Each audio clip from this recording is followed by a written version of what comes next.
You can't start the car. Johnny has the keys.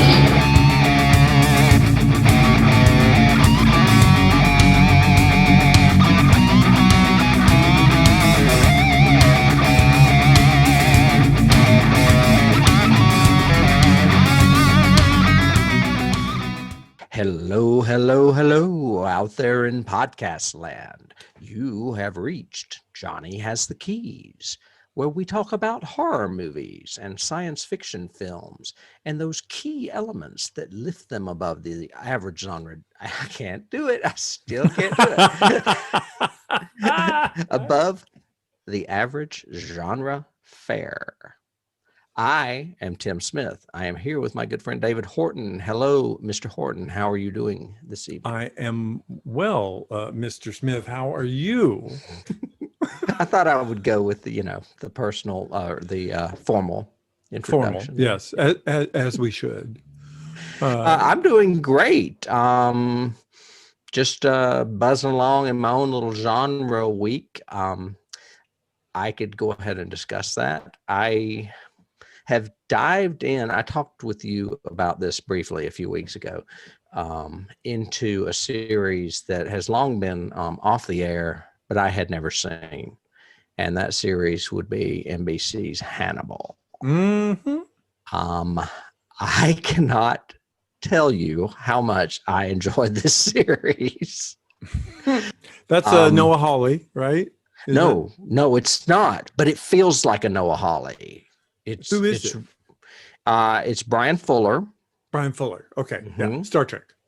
Yeah. Yes, but there are so many people mixed in this piece. So many horror creds, I should say. I think I told you. Well, Michael Reimer directed most of the episodes. I don't know him that well. He's known for Picnic at Hanging Rock. But I mentioned to you Guillermo Navarro is another director on there. He is the cinematographer for Guillermo del Toro as well as Robert Rodriguez. He's been doing movies with Guillermo all the way back to Kronos. So he's been with him a long time. David Slade is a director on this show. Peter Medak is a director on this show. Yeah, from The Changeling, a very good ghost story from the 70s. Neil Marshall has directed an episode of this show. Really? Yeah. The Descent, the first episode of our second season. Lots of street cred, but the one that impresses me the most is someone that began writing on it third season when it really started getting good, and that is Nick Antosca. I can't say his name. The reason you may be familiar with that name, it sounds familiar.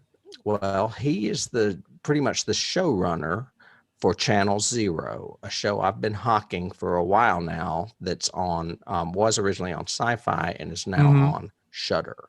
4 seasons. It's an anthology series, different stories each season. Yeah, creepy stuff. And now he has been a part of this show as well. And then the strengths in the show obviously are the story.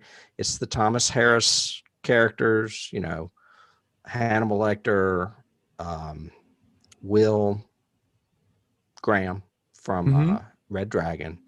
Lawrence Fishburne plays Jack Crawford. He's, in Silence of the Lambs as well. Mads Mikkelsen plays Hannibal. Hugh Dancy, another British actor, plays Will. They are the strengths of the show. However, Larry Fishburne is a strong runner-up to them. The secondary characters are played by great people that you will love. Scott Thompson from The Kids in the Hall is one of the forensics guys. Gillian Anderson from The X-Files is Hannibal's shrink, which is a great dynamic. Great. Yeah. Raul Esparza. I don't know him, but he plays Chilton, and he is fantastic. The And asylum curator or warden or whatever. Yeah. correct, the criminally insane Baltimore hospital. Yeah. Yeah. And Eddie Izzard, the comedian, plays Dr. Abel Gideon, another serial killer that is very well worth mentioning. I think Gideon's in Hannibal, the book Hannibal. I think Gideon's mentioned in that book. That would make sense. That would make sense. And Cynthia Nixon is high up at FBI and like breathing down Jack Crawford's neck all the time. So you've got her in there as well. Just a strong cast, strong writing. And I never really thought of the whole Thomas Harris mythology as a mythology like the X-Files, but this show brings it. It brings you into that world and you feel like you are in that world. So much so that you are willing to suspend a little disbelief for the crazy ass theatrics and stuff and gore.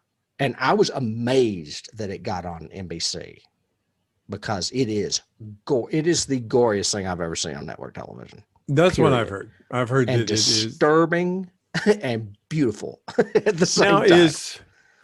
Now is what's his name in it? Not V'ger. I want to say V'ger, but the guy who has the pigs. Mason Verger. Verger. Yes. Okay. He's played by two different folks. He's played by a really eccentric guy accident eating his face. Yes. After eating his face, he's played by another actor that's just as equally as good. That's great. Yeah. Well, now I'm going to have to watch it. I mean, you've been talking about it a little bit on and off. Joe Powell adores it and has always said it's great. And that was going to be one of my little tidbits that I mentioned today was I just saw a thing earlier today or last night or whatever from a tweet from Mickelson saying that they were in negotiations for season 4. I actually posted that on our website on Facebook. Oh, you did? Okay. They're not in negotiations, but they're in talks about coming back. Yeah. So, and most of the cast has said, "Oh yeah, we'll be back." I mean, there's such a strange dynamic. I guess they take liberties with the Harris material because some of it's out of time chronologically. And one character may be another character. I mean, Will becomes a lot like Clarice in the Hannibal novel. He and Lecter are like connected and almost insanely so, as far as Will being dangerous too, or willing to accept Hannibal's lifestyle, that kind of stuff. I mean, there's some creepy concepts, for lack of a better word. Nice. It's just it's well, I'm speechless, so let's just go with it. Wow. Okay, good. Yeah. So I mean, everybody I watched out there 39 listening. episodes in a few weeks. I was doing like 2 episodes a night. Well, so everybody out there listening has to jump on the Hannibal train too. Then obviously, if it makes Tim Smith speechless, it must be good. Well, I mean, there's a reason why we did Silence of the Lambs for our 4th episode of the first season. Oh my gosh. Yeah. So it's that same world. Still one of my favorites. Still incredibly well done. So I haven't been doing anything as near as cool as that. I did start my annual rewatch of Babylon 5, which I've now found really prophetic with all of the political turmoil of 20 and 21 and everything else. I think it's very interesting that Straczynski was that sort of prescient about, a pseudo military coup that could take over the Earth Alliance, meaning the U.S. Sort of thing and different things. But so I'm looking forward to that when it comes up in the season. I've just started season 1 again and watched a few episodes of that because I have to watch it annually. It's probably, you and I have talked about it, but it's probably my second favorite science fiction series of all time.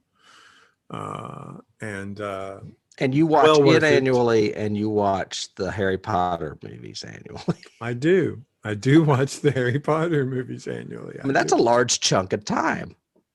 Well, good art deserves time, so I like to do it, And I still, Straczynski is noted as going, as starting this whole arc sort of storytelling, making it popular in television.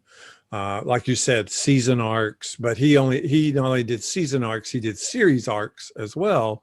At a time when everybody was still doing episodic, and they might have an occasion, except for soap operas, which were just continuing stories over and over again. Mm-hmm. And he's still known, other than Serling, to be the creator writer of a series that wrote the most episodes of the series himself. All but, I think, 19 of all 5 years he wrote himself. Only writer, only credit, every word. So that's a lot of work.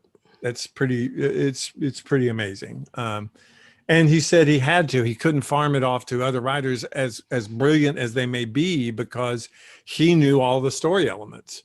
And it was so many different pieces moving all at the same time that he couldn't take the time to describe that to somebody else and say, now go write the script, because they would screw up some reference or something, that would come up later on.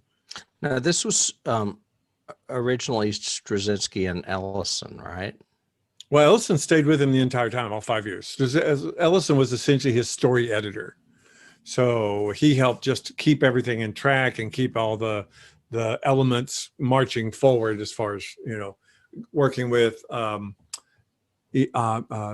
forgot his name, Locano, I think, was one of the producers, the big producer on it.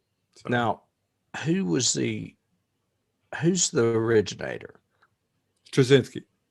Okay, because I get Babylon 5 confused with, is it Earth 2 that Roddenberry did?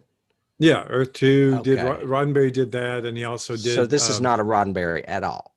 No.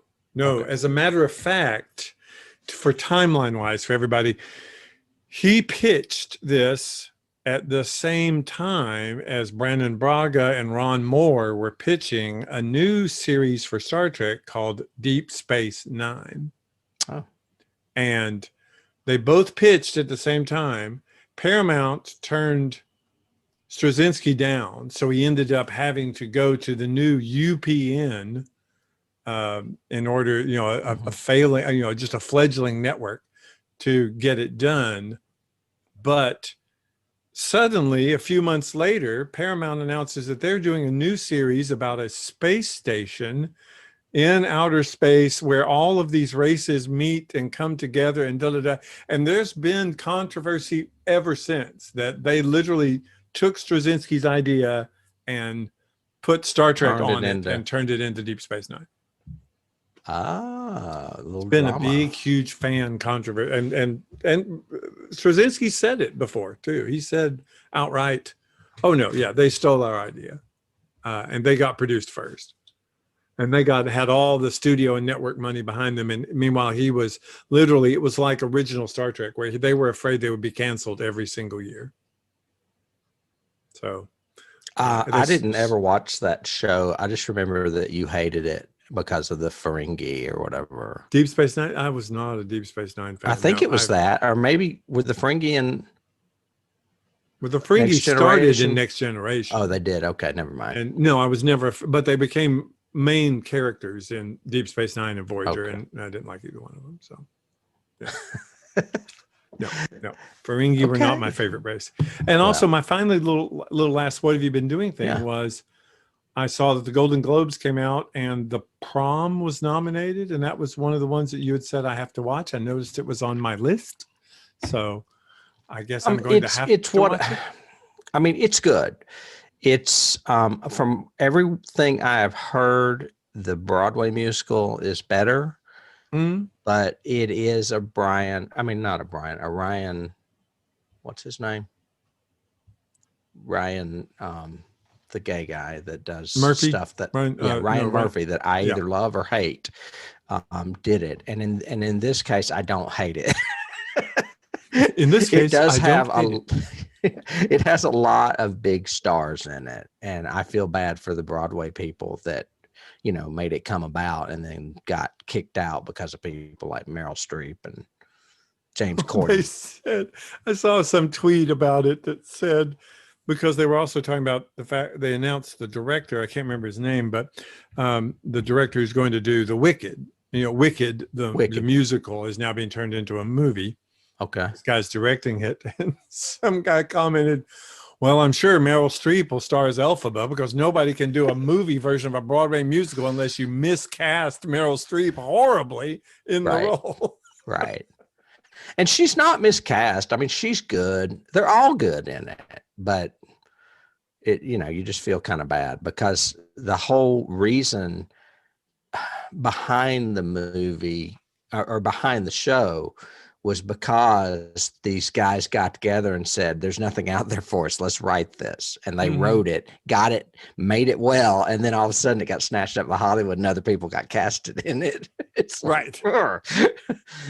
But, oh well, there's that. But yeah, it's about, so you said you watched it. No, I have not watched it yet. Oh, okay. No. I won't give too much away then. But yes, it's about a high school prom where a girl wants to take her girlfriend with her. So there's politics. There's a lot of a hairspray feel to it too, except it's not a period piece. Okay. Yeah. Well, I will give it a try. One of my guilty pleasures is High School Musical. I actually do like that movie and that musical. That's a Disney film, isn't it? It is. Boy, they milked that cow for a long 20,000 Leagues, right? Yeah. No, it's not right. No. 20,000 Leagues, the musical, remember? Captain Nemo. Oh, yeah. I'm Captain Nemo. Well, let's talk about something else. What are we talking about this week, sort of thing? Well, we are in science fiction realm. Yes, we are. I don't always associate this type of film with science fiction, but I don't know how else you would associate or classify it except maybe action adventure. What do you say about that? Over the past, 10, 12 years, we've gotten into that very unique, weird kind of genre set of what are superhero movies. Are they action pieces? Are they fantasies? Are they science fiction? Whatever. I would tend to classify this as science fiction just because it has so many fantastical elements to it. I think the same way I would tend to classify like Iron Man as science fiction too, because science is so important to what Tony Stark is, sort of thing. When you get into the Batman territory, it's a little more difficult. Correct. Yeah. Well, in DC in general, because DC tends to be, the DC movies anyway, tend to be more vigilanteism sort of thing. But then again, this movie is highly vigilante. That's kind of like Alan Moore's point, sort of thing. Anyway, for those of you who don't know, and hopefully you've seen it. If you haven't, go watch it now and come back, as we always say, because we will have spoilers. We are talking about Alan Moore's, well, it's really Zack Snyder's 2009 film Watchmen, not to be confused with the Watchmen series, which was on HBO, but it was based on Alan Moore's graphic novel, and it's somewhat complex to describe. A brief synopsis would be, it takes place in an alternate 1985, an alternate reality where several things have happened. Things like America won the Vietnam War and actually made Vietnam the 51st state. And Nixon has been elected to his 5th term. I thought it was 3rd. Is it 5th? 5th term, yeah. It's 3rd term, but 5 times that the guy, that Hollis says, I voted for the guy 5 times. So it deals with the belief that caped heroes or superheroes, masked vigilantes, are a part of the culture and have been a part of the culture until Nixon outlawed them several years before the movie and the novel began. Even though they helped them win Vietnam. Yes. Yeah. And the basic story is that one by one, this group of masked heroes heroes is a unique way. Masked vigilantes is being killed off. And so they all have to sort of semi-band together to find out what happens and what the overall storyline is and what's happening to them. And it turns out to be much bigger than they ever could have thought it would be. I have to ask to begin with, have you seen this movie before? I have. My history with this goes way back to the graphic novel. I actually have a set of the comic books too. But I actually have the whole graphic novel combined. I meant to hold it up right there and show it, but you may have the one I read. I can't remember because it wasn't my own, and I read it when I lived with you. It was either yours or Lee's. Yeah. And I was kind of floored by it. I was like, wow, this is great. It's not painting superheroes as these perfect, paradigms or whatever. They're fucked up. They have mental problems. I'm assuming this is where shows like The Boys on Amazon is going or has gone. That was my biggest key. Yeah. You would never have had The Boys if you had not had. That's on my list to watch. I may watch that next. Oh, you should. Dude, you will love the first season. You really will. Anyway, I read the novel and I just, I loved it. And I knew Alan Moore was somewhat of an eccentric. I know he's very particular about his properties and is not happy with anything that's ever been adapted of his. Ever. Yeah. He's never liked the movie. Yeah. But I think this movie's great. I love this movie. This movie created a lot of controversy, mostly because they changed parts of the ending pretty drastically, actually, which we can talk about later on when we get into it. But and Zack Snyder has a very distinctive style, and he has had perfected that style by definitely after 300.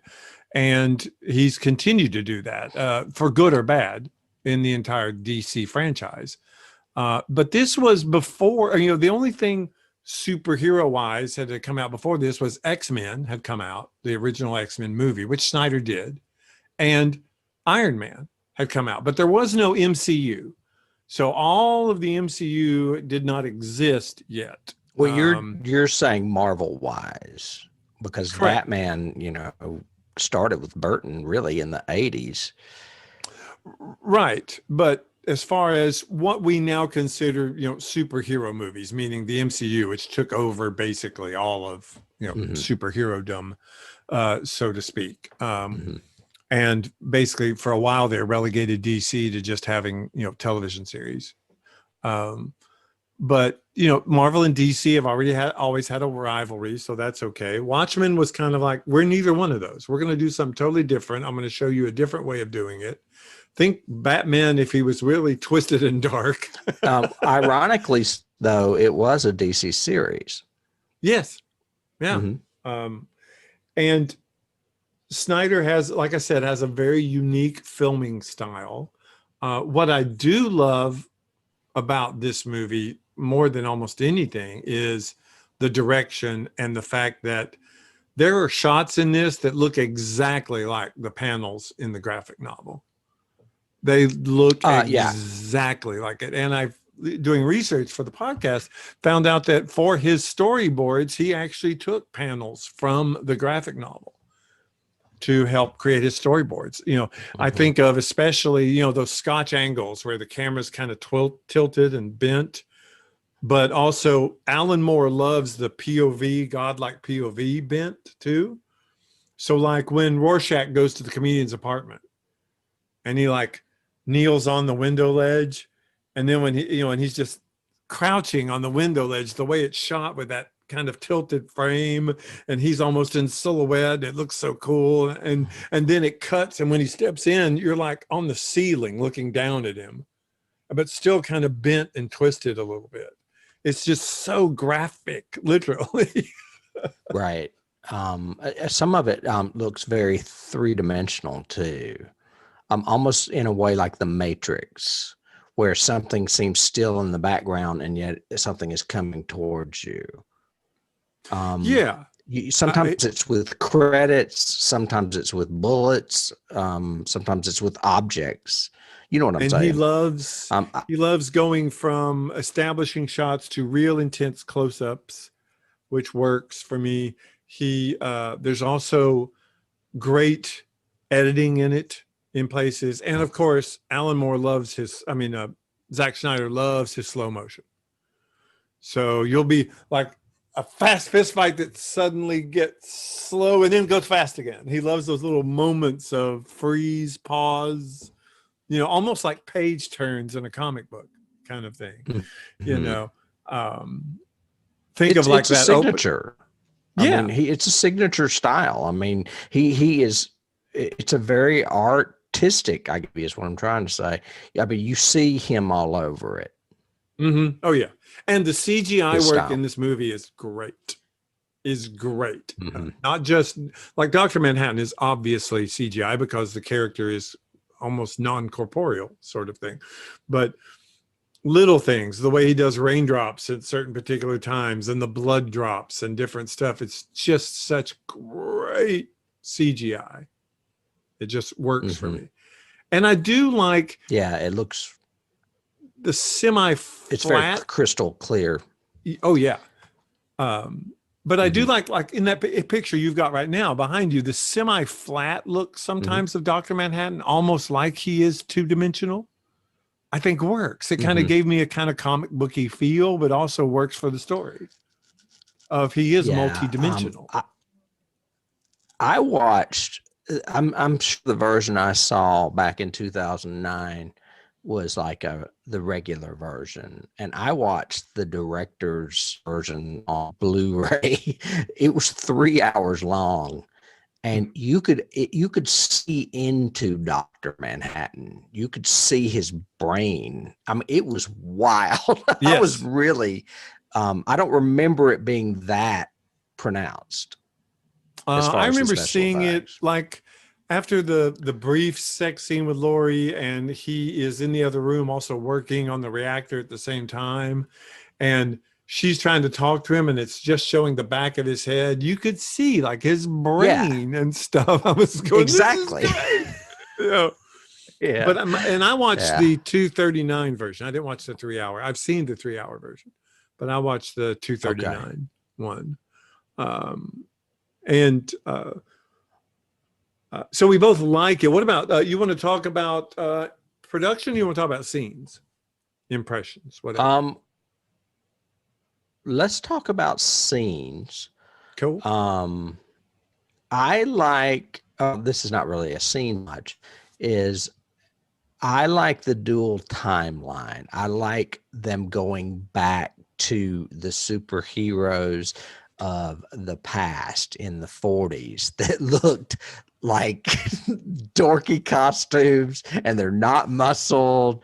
And well, of course, the only one really that is a main character in the future is the comedian, who is the one that is murdered at the beginning of the movie and becomes the central plot point.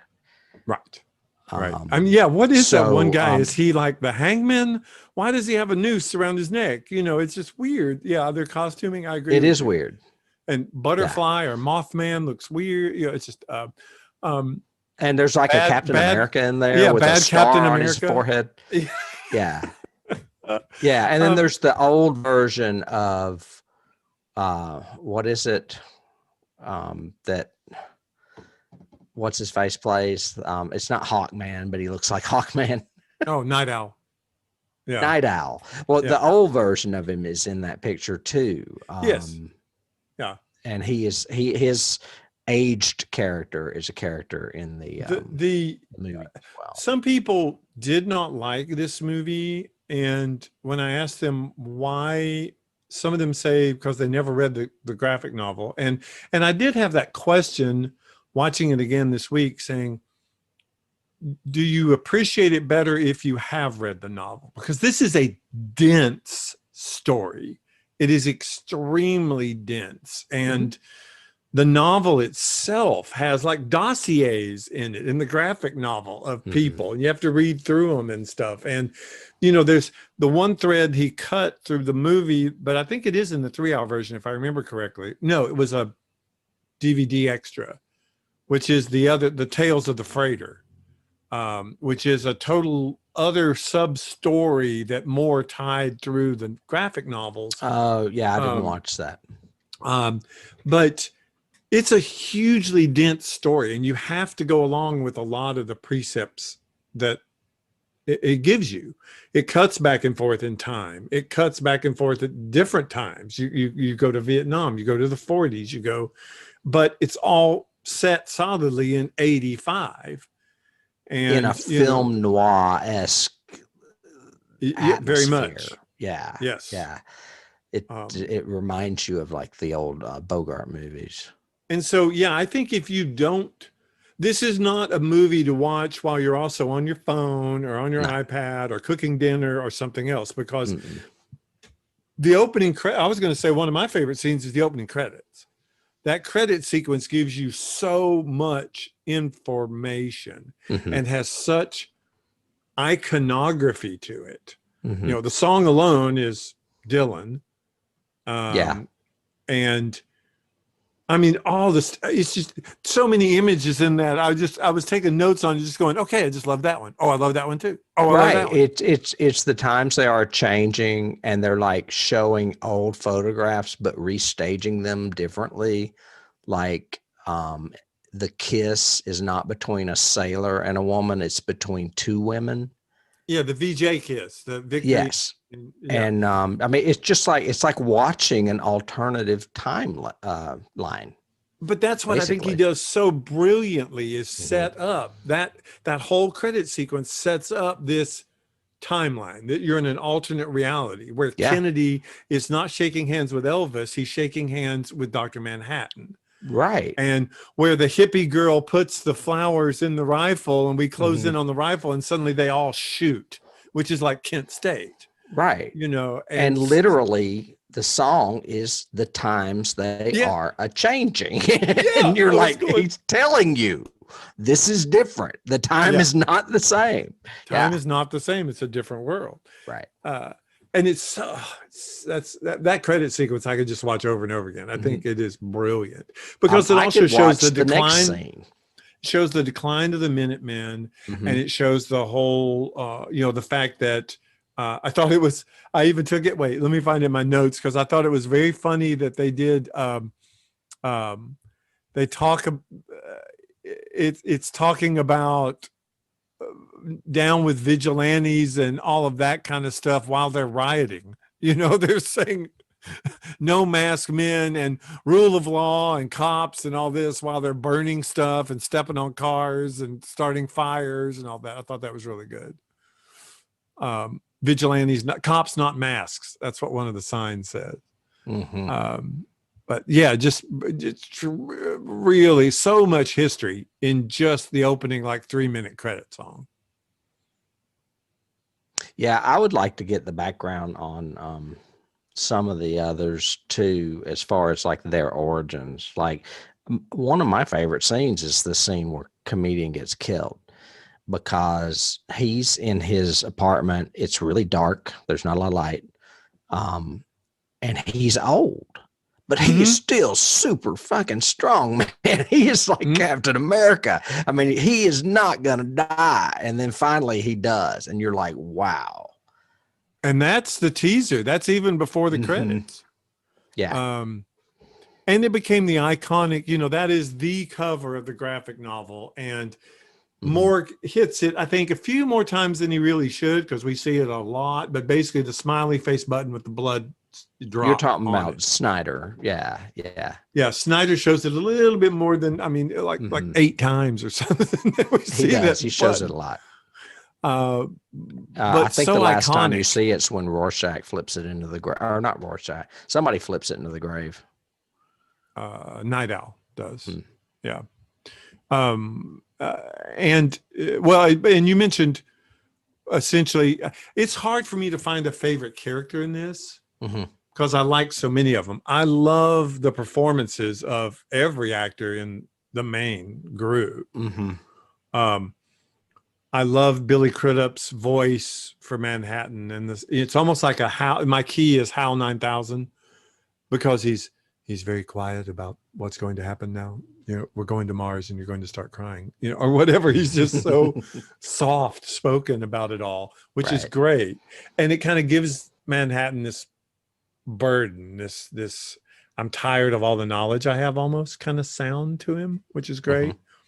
But I get my Uber geek on totally with the guy that does Night Owl. Patrick Wilson. Yeah. Yeah. Totally. I think, you know, he's a little overweight. He still can fight and kick ass, and he has all this technology to make up for the fact that he's not a Superman kind of thing. He's more than a little overweight. He gained 25 pounds to do that. Yeah. Yeah. He's not I mean, he's always been a slim man. Yeah. He's great in it. You said comedian, which is Morgan. Jeffrey Dean Morgan. Yeah. He's amazing. This is the first time I'd ever seen him in anything. And I was like, me too. Who is this guy? Yeah. And then when I found out, of course, that he was going to be Negan on The Walking Dead, I was like, oh, okay. Yeah, I see it. Yeah. But I like Matthew Good, who plays Andrew Veidt or Ozymandias. I saw him in an episode of The Crown last night. He's on The Crown. I mean, I don't really watch it. Dennis does, but I saw it in the background. I was like, that's Ozymandias.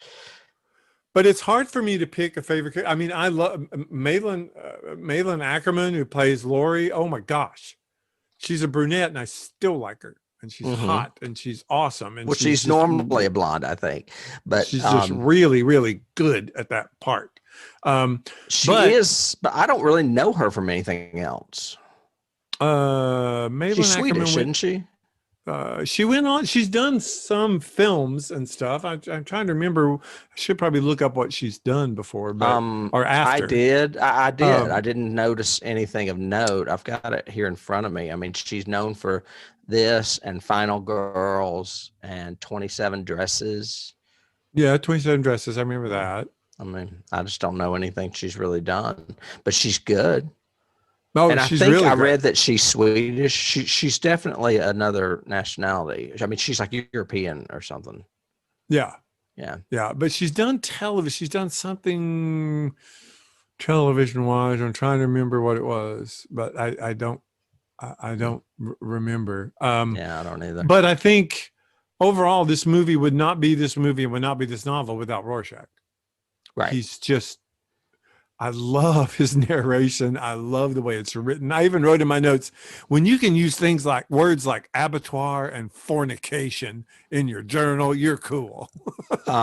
According to what I read, Jackie Earle Haley, who played Rorschach, we know him from Bad News Bears. Bad News Bears and Breaking Away, the bicycle movie, for God's sake. I mean, he's been around. He was a kid actor. He was a goober. Yeah. He was just yeah. Yeah. Anyway, he is the only person that had read the comic book and actively campaigned to get in the movie. No one else was familiar with it. That was in it. Well, he kicks ass, literally. All the oh way yeah, through he's the movie. great, and he's really small. I always forget how small he is till I see this movie. Well, and think, you know, Alan Moore is just a lot of the credit for this movie I keep giving to Alan Moore, because I think Zack Snyder did a really great recreation of the graphic novel, and Alan Moore's silhouettes of these characters, you know, the whole hourglass type look for the Silk Spectres, and Rorschach's cool look with the hat and that funky looking short trench coat sort of thing that's not short but not long, it's kind of knee length or whatever. Night Owl with that huge cape. Yeah, the changing mask was really cool. Although we never learn how that works, but no, and it doesn't look like it would. It looks like it's cloth.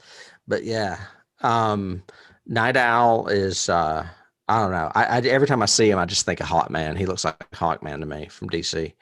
Justice League. Oh yeah, with those really the ears and the way it works, and those clipped glasses. But he's a goggles. gadget guy like Batman. He's Right. like got inventions and stuff. Yeah. Yeah. And Dr. Manhattan, of course, is this glowing interdimensional being who was affected in an accident, I got a question. Back in the 2009 release, did we see his wang bouncing around like that? There were different versions that came out. One where it's totally covered up. He wears his little his little Speedo briefs. Okay. Because the version but- I saw, the 3-hour one, man, he's naked like the whole time, just walking around, swinging in the breeze. I was like, Yep. damn. Which is the way he is blue in the penis.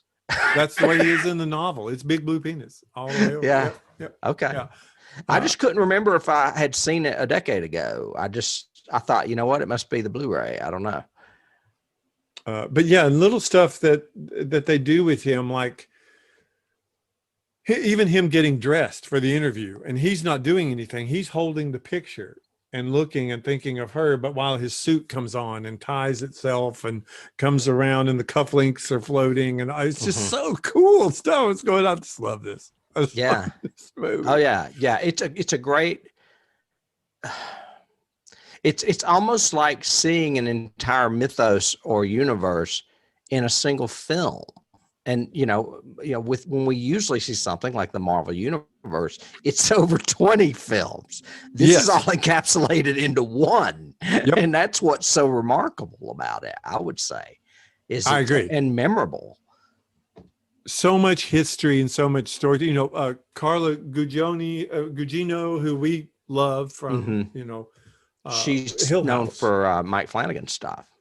Yeah, and she's great in this, with such a convoluted history and everything else that finally comes out at the end and all that kind of stuff. And right, I mean, she's almost raped by the comedian, and then you later find out that Silk Spectre is actually the comedian's daughter from her. So even though he almost raped her, she still got it on with him. Yep. So there's like a lot of what's the word I'm looking for? Drama there, or conflict. Oh yeah, and it's all off screen. You don't see it. Yeah. And obviously, the attraction between can't remember the character name right now, unfortunately, but Night Owl, and Lori Jupiter. Who is So she's Silk Spectre too, isn't she? Don't they have the same name? Correct. The daughter. All of that, plays into it. But this, I've got it in my notes several times. This movie requires an audience to think. You have to watch and extrapolate and learn from this. There's huge overtones to this. It's the whole Soviet versus the U.S. thing. It's the whole Cold War, nuclear threat hanging over our heads at any time. And John, who is Dr. Manhattan, can see the future and the past at the same time. Yeah, and he's literally like omniscient. He's like a Marvel character. Yeah. And he basically says, you will destroy each other. You're going to blow up your world because you can't stop being human. So the thematic of humans are flawed creatures. We're not perfect, and we have vices, and we have bad things that happen to us and bad things that we do to others. Sort of thing is all the way through it. Even in that's why it's not really the right word to call these people heroes, but they're not anti-heroes either. They aspire to be heroes. Well, some of them do. Some of them have other methods. I would call Night Owl a hero, and I would call the comedian an anti-hero. And what would you call Rorschach? Oh, I think he's a vigilante. Yeah. Okay. Yeah. I don't know if he fits neatly into either category, but I would lean more towards anti-hero with Rorschach too. Well, yeah, but he is essentially our POV too. He is the one that's wanting to solve the murder, so he kind of is, the detective, so to speak. Yeah. Well, he's the one that pulls them all back together again. Basically, rekindles their fires, so to speak. Basically, they've all been in hiding for the past few years because of all of the because Nixon's got like a ransom out on him or something. Yeah. I think another great element to this movie is the music. I love the music. soundtrack. To me is a huge key. I wrote it down somewhere. You know what? I've got it in my keys. And the reason I say it's a key is that it reminds me and is as powerful as The Big Chill is with music. Every song is perfectly chosen. And the ones that stick out to me the most are the one you mentioned, Times They Are Changing. The funeral scene when they do Sounds of Silence. Sound of Silence. When the riots are in the street and they're doing I'm Your Boogeyman. Yeah. And my favorite of all is when they're flying Antarctica and hit All on the Watchtower by Jimi Hendrix. It just blows my mind every time I see it. I remembered it the minute it happened. I was like, oh, yeah. It's perfect. And that's a Dylan song. It's just Hendrix's version. Yeah. But all of the lyrics are appropriate for what's happening in the scenes. It backs it up really well. It's not just, let's just throw in a pop hit here because we need a soundtrack. It works. I like Hallelujah for the big love scene and their final, we're going to become superheroes again. I loved using Mozart's Requiem for the big power scene. I thought that worked really well. And there's also a section for the prisons when they use Philip Glass. And they use that Koyaanisqatsi kind of music, and it's really, really good. Yeah. Yeah, I just picked 4 that I could remember. And I mean, to say that I remember them right there and the scene they're associated with says a lot. I've only seen the movie twice. Yeah. Yeah. So, but yeah, there's great music throughout the entire movie for sure. I've got a key in here of Memento just because there's so many sequences, like you said, in this that are told out of order, that are told out of sequence. We're in a flashback, and now we're in the present, and then we're in an alternate present a few minutes later kind of thing, or whatever. Yeah. It's a nonlinear timeline. And there's also 2 timelines that are intertwining too. Yeah. Because you've got the whole 40s heroes and the modern ones as well. Yeah, so I've got that. I think you're right that the music has several keys because he also picked it for eras. I thought it was very interesting doing the research that Sound of Silence was actually written about the Vietnam, about the JFK assassination. Essentially, supposedly Paul Simon says that's not true, but yeah, right. I mean, but he said he started writing it before that, right. But that's what, in research, that's what I saw as the story was, because it was of JFK's assassination. It turns out the comedian was actually the one that shot JFK from the and now they play it at his funeral. Yeah. So that was interesting. Yeah. I thought that was part of the credit sequence, wasn't it? No, that's later on. That's after it. Oh, okay. Because I thought that was set up in those alternate times they were showing in the credits. Oh, wait, you mean the assassination of? Yeah. Oh, yeah. Yeah. Yeah. He's the one behind the fence. He's dressed as a bum, sort of thing, just like the old conspiracy theory. And speaking of scenes, and this is not really scenes, but a motif, I guess, is I love how Rorschach out of costume's always popping up in scenes in the background. Oh, yeah. See him everywhere. He's the protester. They're eating at the diner. He's walking by the window. When they're at the cemetery at the funeral, he's outside the gate with the sign. Yeah. Really cool stuff. And in the novel, that's the same way. He's the one holding the sign from the very, very beginning of the novel all the way through to the end. It's Rorschach with the sign. I think I've got. I'm trying to look at other just kind of my notes. I can do a little bit on casting if you want. One of the things I'm just going to read because it's too long for me to try to paraphrase.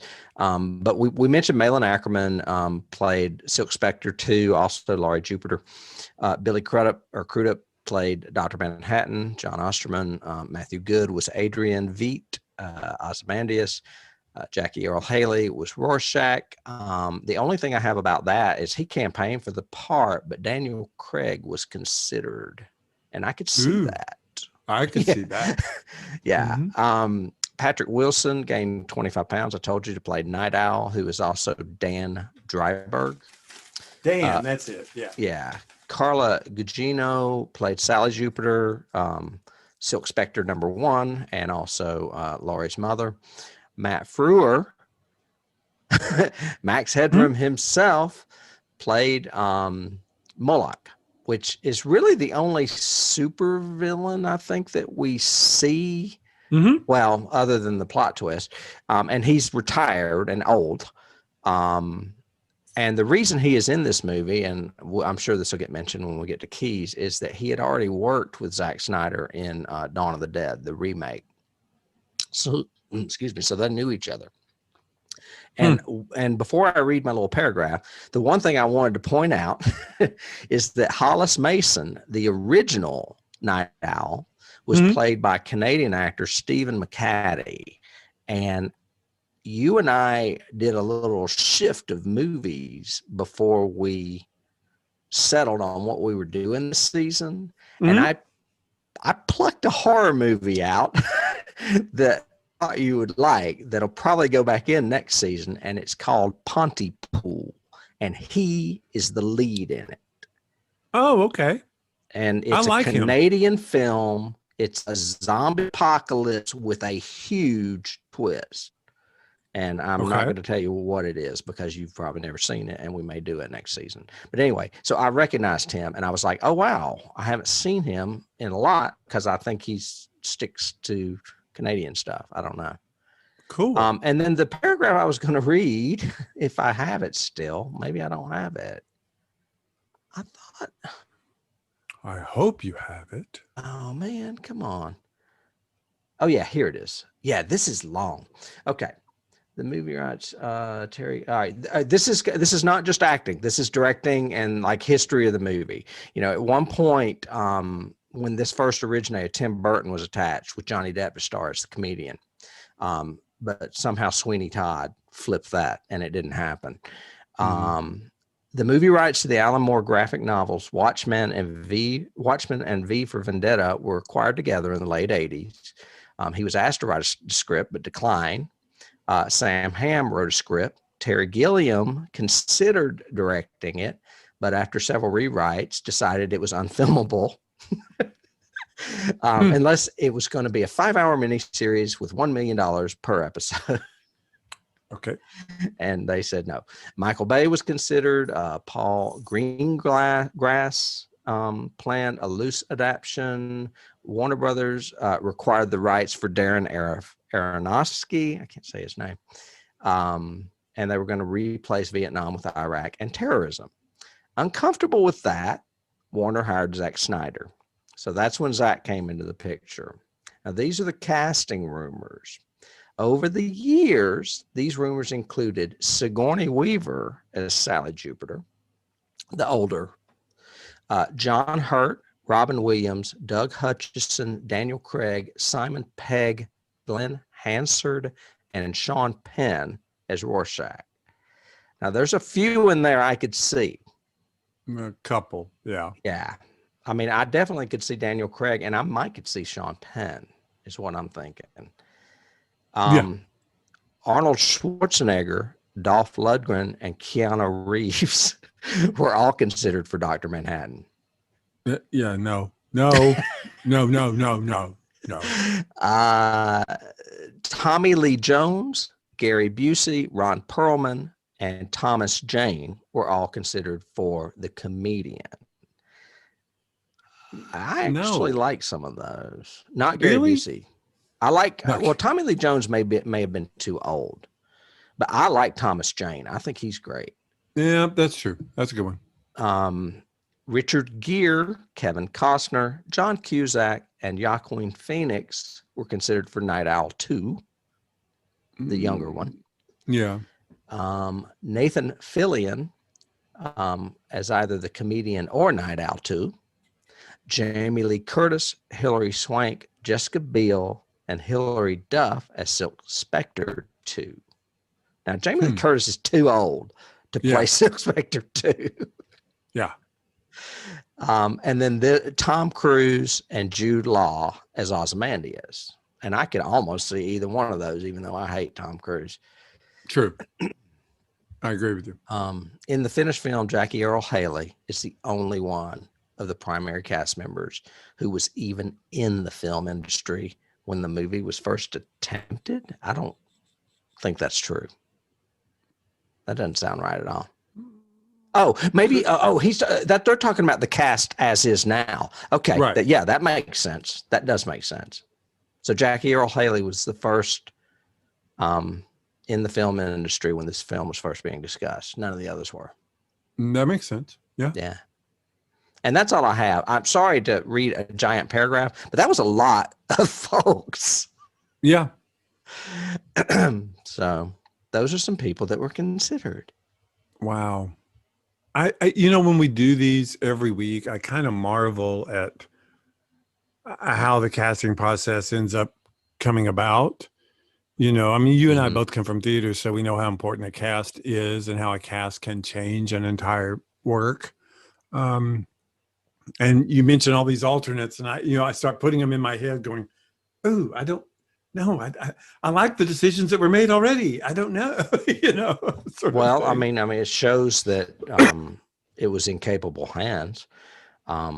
I did not know who Matthew Good was, but I would much rather see him as Ozymandias than Tom Cruise in a heartbeat. Oh God, yeah. Yeah. I think he's fabulous. He's menacing. And for those of you that have not seen the movie, too late. The big plot twist is the villain is one of the Watchmen. It's Ozymandias. Yeah. But for a greater good, which is somewhat obtuse in the novel. That is one of the good things, and we should probably go there, is the ending of this changes drastically from the ending of the novel. In key points, there's no big, huge, giant, multi-dimensional octopus. And Dr. Manhattan takes the blame for it and agrees with what should happen. What do you think of that? Did you like this ending or the novel ending? I did not remember the novel ending. That's how long ago it's been. I have not read it since like 1987. So the movie is it for me. I don't really remember. The big deal in the novel is Veidt's big plan is he's trying to prevent nuclear war, of course, same as the film. And he's got to somehow get the Russians and the United States from being at DEFCON 1. And the way he does that is he recreates this interdimensional, using help from Dr. Manhattan and scientists and all this, he creates this essentially a giant octopus, which attacks and destroys New York City. And because there's an existential threat, then it unites the Earth. So they all come together because there's extraterrestrials out there. It's almost like, it's almost like 9/11. Yeah, well, it's very 9/11, pre 9/11, but it's also very, Avengers, the scene where, Fury is saying, well, yeah, because we figured out we weren't alone in the galaxy. And right. Hulk goes, we mean your people no harm. Yeah, but you aren't the only people, are you?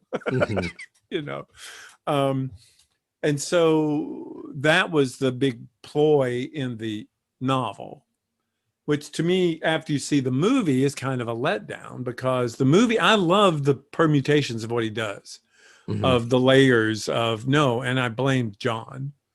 So John would have to leave. Yeah, I mean, it makes sense because it goes in with the whole theme of Nixon painting them as bad guys. He just uses that to his advantage and makes John the biggest bad guy of all, enemy of the planet. Great lines like, you'll kill millions. And he says, to save billions. Yes.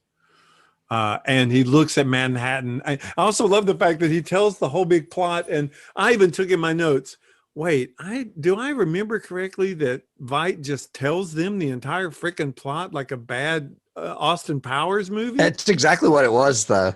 Right. And then he suddenly goes, "Oh, do you really think I would tell you my plan without having thought this through? I started it 35 minutes ago." And you go, "Oh no." And then it shows New York get nuked, sort of thing. Yeah.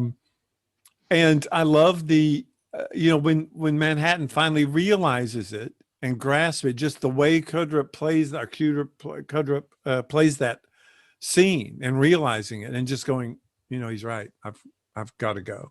And then the way they tie that in with Rorschach making the sacrifice. Right. There's I can watch this movie over and over just for the lines too. There's such great, huge, well-written, mythic sounding lines in that. Yeah, I didn't write any down, but I remember saying something back to the screen.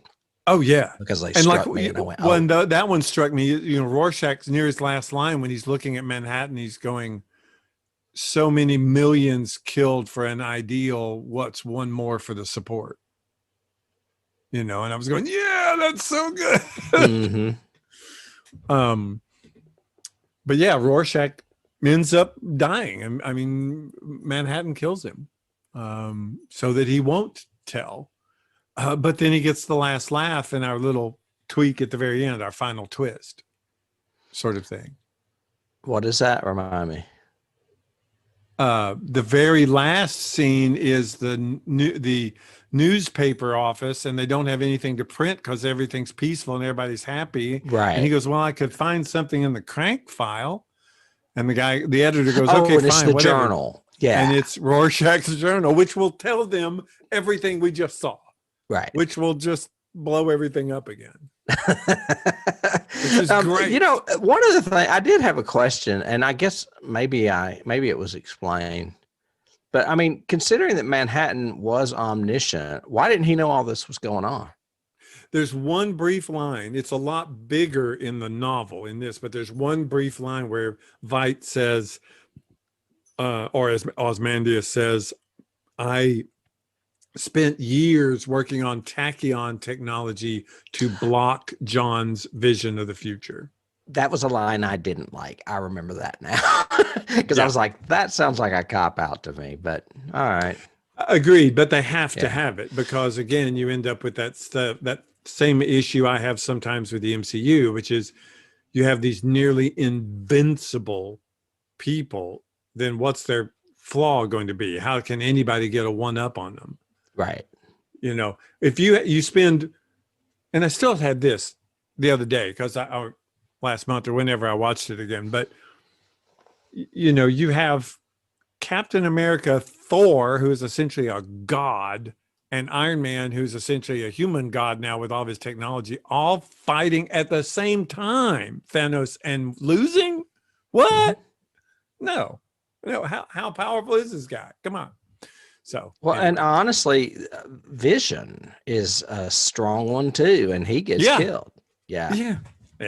So, but the writing all the way through is what is the jewel of this movie. From Rorschach's huge look at the filth and horribleness of the world and the way he views everything, to Night Owl's kind of optimism of humanity can always survive and will always find a way, whether it's with gadgetry or whatever, to Manhattan's kind of, I've seen this, that, and the other thing, and I'm kind of over it. I'm just going to go to Mars. I like it when she's like all fed up and he's like, "I did all this for you and that's not enough." Right. Yeah. What about this big blue schlong I'm carrying around? Is that not good enough? Yeah. Both of the sex scenes in it are really good nerd sex. I mean, they're both really good, classic nerd sex of I can't really get it on until I get my costume on. Yeah, that was pretty funny. Production value all the way through, even down to the most advanced sort of any kind of technology we see in the movie is like Veidt's computer, and it's like an Apple an Apple II computer, with a floppy disk and everything. I like the scene where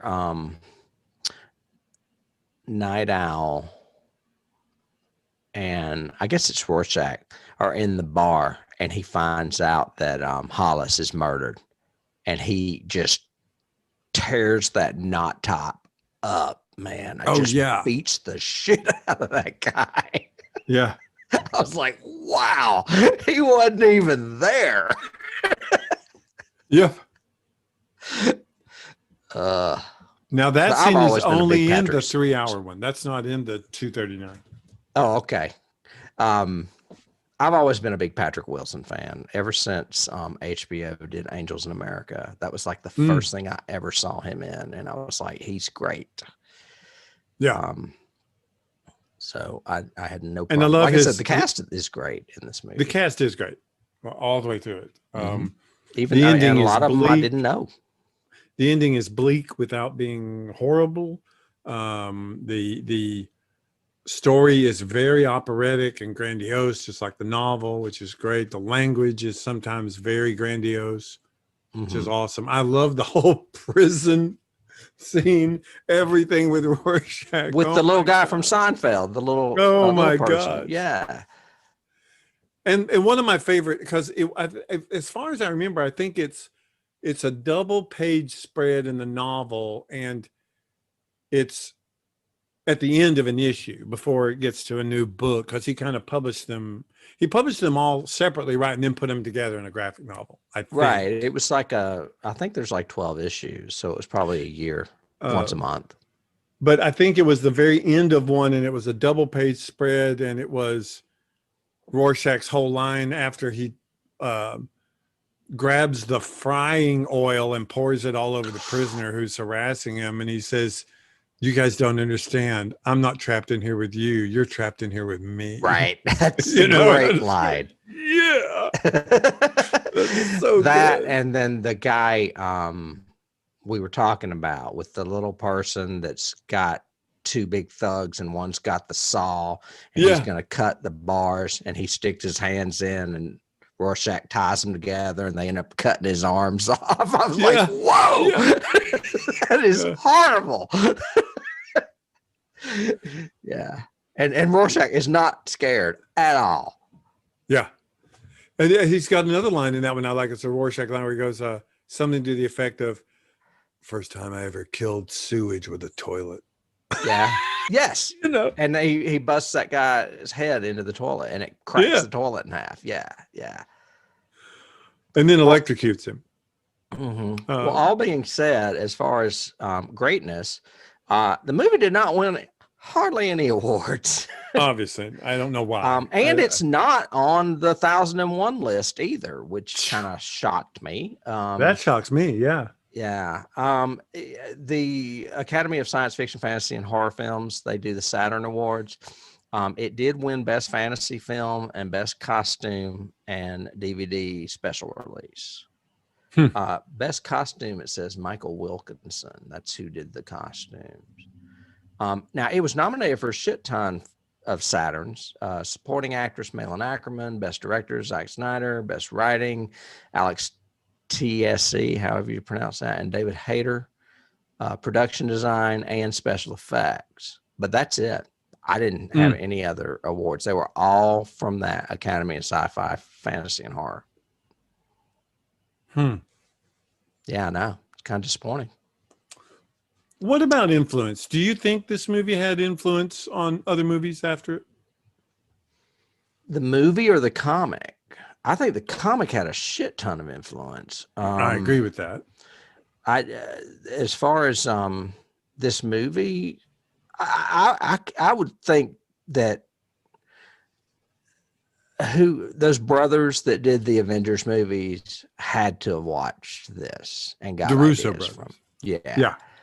Because it especially considering they're super team movies and not solo superhero movies. I would agree with that. I think that's very true. I also think definitely Snyder continued his definitive look all through the DC verse. See, I've not seen hardly any of those. I saw Superman, and Dawn of Justice once, and I've not seen anything else. I've not even seen Wonder Woman. I just don't care. And I used to love that stuff. Did you see Batman versus Superman? That's Snyder too. Isn't that Dawn of Justice? I think. Yeah, I did see that. Yeah.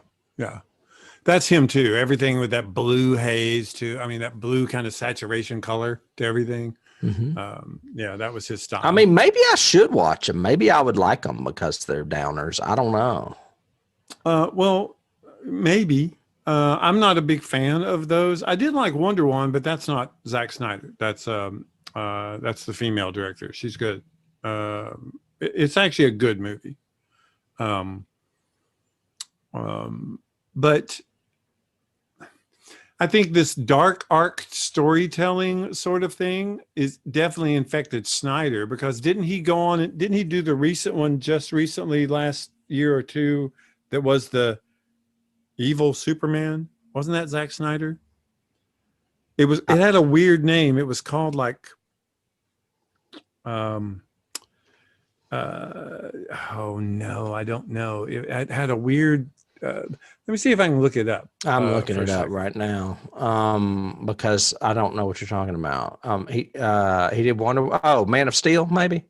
No. That's the original one, right? Yes. He's doing another zombie movie, Army of the Dead. I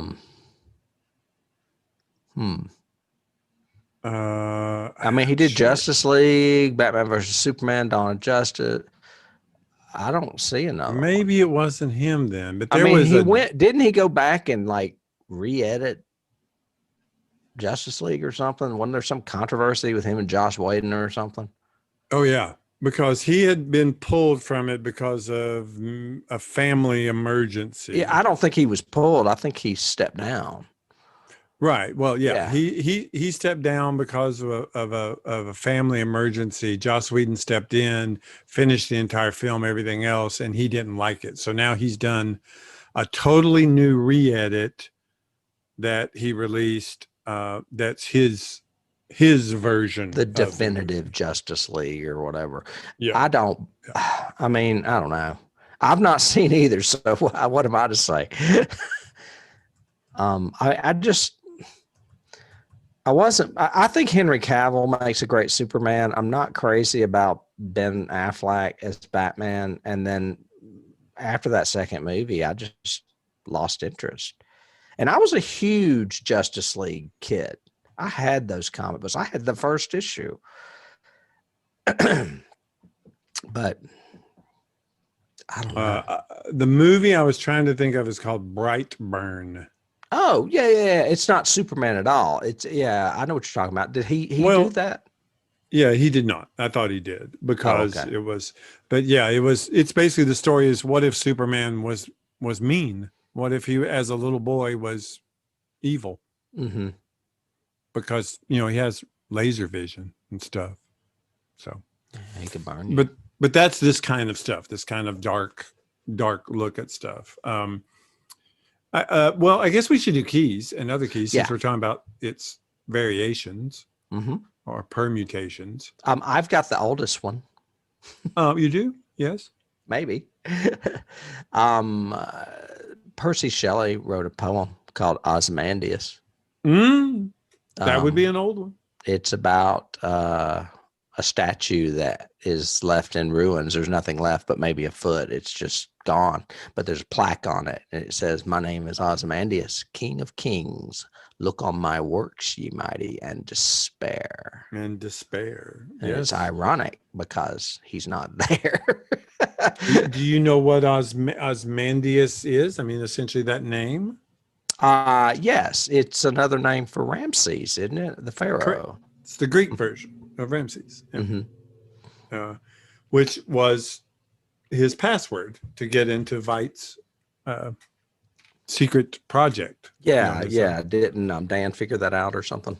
Yeah. Somebody figured it out.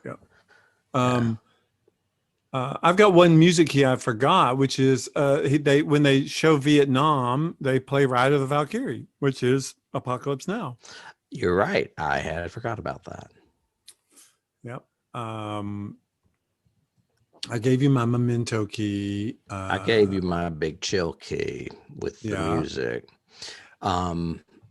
There's apparently a scene in the war room that mirrors Dr. Strangelove. Did you know that? Oh, no, it not mirrors. It looks like it. It's done with all of them around.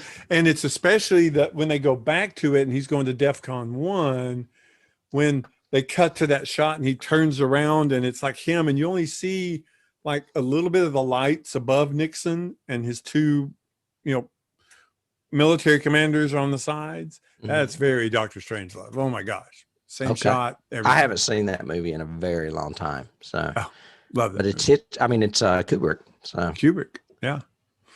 I've got a key. It's kind of an obtuse one, but for me, when Silk Spectre is actually asking Dan to do something, like drop her on the tower, he says, "As you wish," which is Princess Bride. That's the big line for Princess Bride. And I was in nerd mode, I guess, right there, geek mode. Well, it's a geek movie for sure.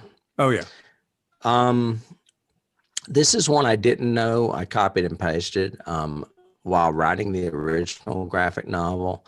Alan Moore was surprised to find out that his intended ending had remarkable similarity to a television episode of The Outer Limits called The Architects of Fear. Architects of Fear. Yeah. I had forgotten that, but that's very true. That's what they do. Zack Snyder put a scene with Sally Jupiter watching that episode on television. So he knew that, which is kind of funny. Or she's at least watching the series. I'm not sure if she's watching that episode. Yeah, it's Outer Limits. They show the credit sequence. Oh yeah, you hear it. That's right. Do not adjust your television set. You are going to be taken from So there's that. During the montage at the beginning with the comedian, he's watching television. One of the things he watches is a commercial, which is a Zack Snyder version of a Ridley Scott Chanel commercial. The one where the sexy guy comes up out of the pool while the girl's out of the water. And the plane flies over and everything. Yeah. Yeah. It's a Chanel commercial. I don't know if I'll be able to find that. But. Yeah, I'm pretty sure it was a Chanel commercial, and it was Ridley Scott before he became, back when he was doing commercials. Yeah, I remembered the commercial. I didn't know it was Ridley Scott until I did research. I cut and pasted 4 of the scenes from the credits that we were talking about earlier. The VJ celebration was the famous photo of the sailor kissing the girl in the background. Sally Jupiter's retirement party recreates the Last Supper painting by Leonardo da Vinci. Yep. The photo of the comedian shaking hands with President Nixon is based on the one of Nixon shaking hands with Elvis Presley. Yes. The image that you mentioned of the peace protester placing the flower in the gun mirrors a photo taken by Bernie Boston in 1967. Yep. The flower power. Yeah, flower power. And it also suggests a later event, the shooting of protesters at Kent State. Yep. Definitely. Or you've got the Village People in that shot behind him on the right, David Bowie as Ziggy Stardust to the left, and Mick Jagger can also be seen in the shot. Oh, yeah. I'd forgotten that. That's with Vite, right? Yeah. Yeah. Yeah. So which makes sense that he would hang out at studio. Yeah. Right. Well, it's always alluded to that he's gay too in the movie. Yeah. Yeah. So. The one thing that's weird, that's kind of a throwaway, speaking of some of the differences, is Bubastis, his pet that he has at the end, the funky thing with the antlers. That looks like something out of Egypt. I mean, like out of ancient Egypt. Yeah. Is a genetic modification. He modified that while in the novel, he modifies that. That's his first kind of test to make the alien space octopus. when he's manipulating genetics, and there's no reference needed naturally for this ending because he's not doing that. But we just suddenly have this funky cat that's following him around that he ends up killing, and I'm like, well, I don't get it. Yeah. But the other one, what did I else? I had one other thing that was a difference. Oh, in the novel, do you remember the big deal in the novel that you saw all the time were those cigarettes that were in a tube and like a glass bubble at the end of it, so you could smoke, but there was no secondhand smoke. I mean, you know what I mean? It was everywhere. It was like almost every other shot of the city had somebody smoking with these funky glass there's a lot of smoking tubes things. I think the only person that smokes in the movie is Moloch, because he's smoking when well, because they have masks on. Rorschach can't smoke. Well, there's that. Yeah. Sorry, go ahead. I didn't mean to interrupt with all that. Actually, that was all I really have. I mean, there's a lot of other things I could talk about. I mentioned Dawn of the Dead. That was really the movie that put Snyder on the map for me. I think it came out 5 years before this. And it came out maybe before 300 too. I can't remember. And he had done X-Men before that, even though. Oh, I thought that was Bryan Singer. You may be right about that. I think I'm right. You are. Yeah. Snyder was really Dawn, right? Yeah. Yeah. Dawn was in 2004. 300 was in 2006. He has gone on, obviously, to the DC universe or after Watchmen. Mm-hmm. But I still say, it's not a perfect movie. It's not the Dawn of the Dead that we covered last week, but it is still worth watching. Yeah, I agree. Moments that we should tackle, even if it's got Patricia Tallman in it, and Patricia Tallman is from Babylon 5. She's in Dawn of the Dead. Yeah, she's in Night of the Living Dead, the first remake, before Dawn of the Dead. The remake they did of Night of the Living Dead that we hated, or that you hated particularly. Yes. With Tony Todd. Yeah. Correct. Is she the one that plays Barbara? Yep. Oh, okay. Yeah. I like her. And she's she's great. Mm-hmm. And she's from Babylon 5. Well, Dawn of the Dead has Sarah Polley in it, and she's known more for directing, but she's the lead. And Ving Rhames is in it, and I like him too. Mm-hmm. Yep. And Matt Frewer, which we mentioned earlier. Yep. Cool. So, but I guess that's enough of the superhero stuff. I would like to mention that this is a first for us. We've never done a superhero episode. We haven't? No, and it may not be the last. It may not or may not be doing another one this season. But I had forgot. That's right. We haven't done a superhero. But there you go. Because I think, like we said at the beginning, does that fall into horror or science fiction? Is it? Isn't it? Is it? But, if something has a monster in it, does that immediately make it horror? Maybe not. You don't know. If something has a spaceship in it, does that immediately make it science fiction? Don't know. We might want to do something like that for Patreon. What's the definition, without getting into micro little genres? Well, it's hard. And you've also got the whole gray area of fantasy, too, which some action adventure superhero type stuff could fall into. Or, like, should we do Lord of the Rings? Would that classify as Johnny material? I'm not sure. No, it's fantasy. It's not science fiction or horror. Well, it's got a monster in it. It's got dragons in it and monsters. Yeah, but no. There is no science. Magic is not science. So, you can't. But science is magic. Hey, no, if we do Lord of the Rings, we'll have to do all of the Harry Potters. Oh. So. Yeah, I don't think so. Yeah.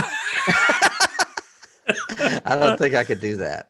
I would rather do like 3 Dario Argentos in a row. Yeah, you would. Yeah. Or Kingdom of the Space Spiders or Spider Babies or whatever. I'm gonna watch A Girl Walks Home Alone at Night. It's an Iranian vampire western that I've got my eyes on.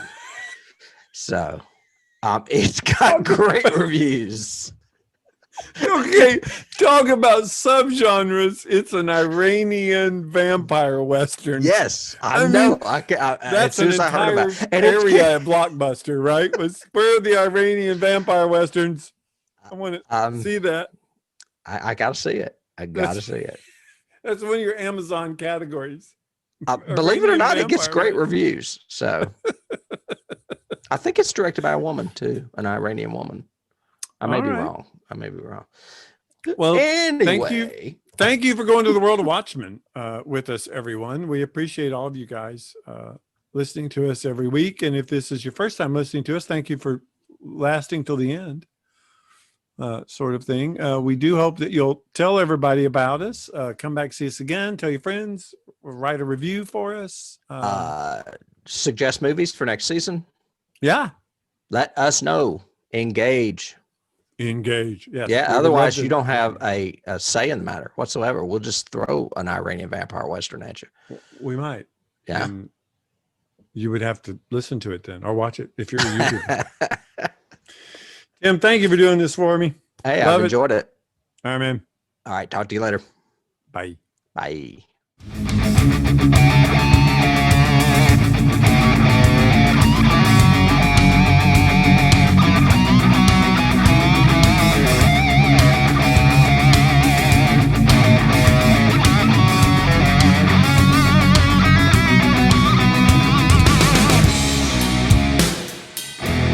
You can't start the car. Johnny has the keys.